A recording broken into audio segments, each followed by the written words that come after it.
occurrence of fame, dating, career ups and downs, curious to see how his life would play out. Sometimes he and I would both appear on those shameful lists of hunks.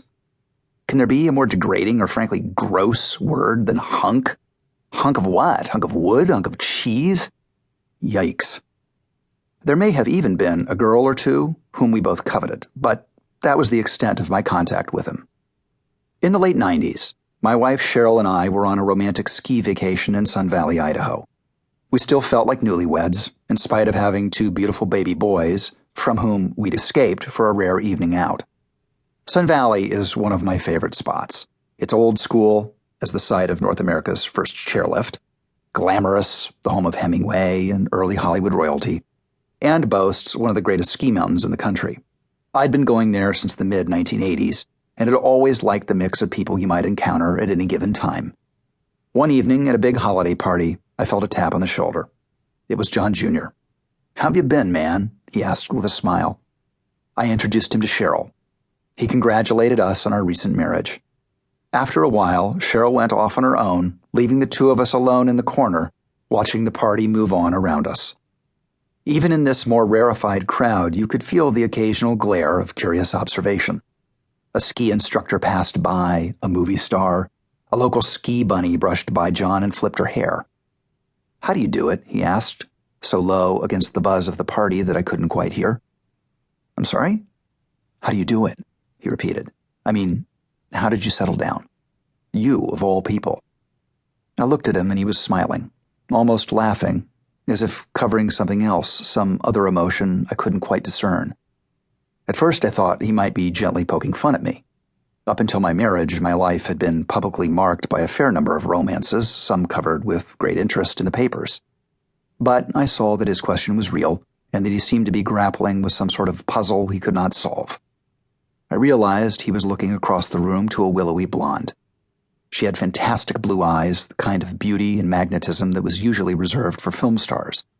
She was standing next to my wife, Cheryl, also a blue-eyed blonde with a beauty and presence that made her seem as if a spotlight and wind machine were constantly trained on her. I put two and two together. "Looks like you have a great girl. And that's half the battle right there. She's obviously amazing, and if she's your best friend, marry her. You can do it. Don't let anyone tell you can't, that you're not ready or not capable.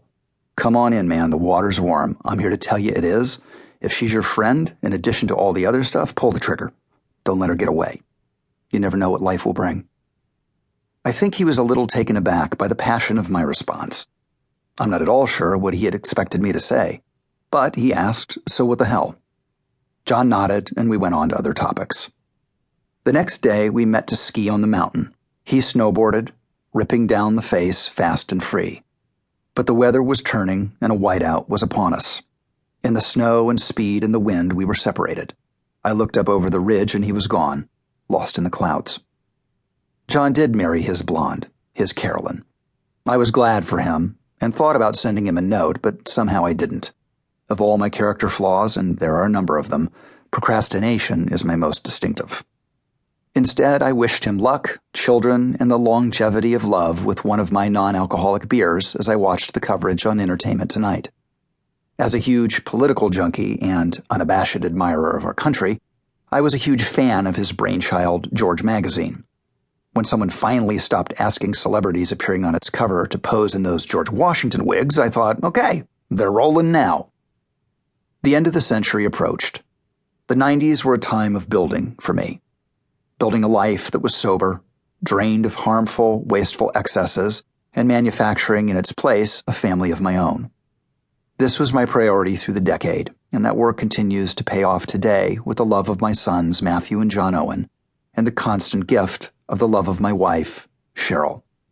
Where the 80s had been about building a career, the 90s ended with my having built a life. By the end of the decade, my career was very much in flux, just as it had been at the end of the previous one.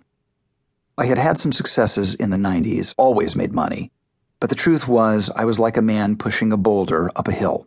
A huge, heavy, difficult boulder made up of some career mistakes, projects that didn't meet expectations, and 20 years of being a known quantity. And not only not being a new sensation, but something worse. To keep listening to this audiobook for free, click the link in the description. It will take you to a free Audible trial where you can listen to this and many other books for free for 30 days.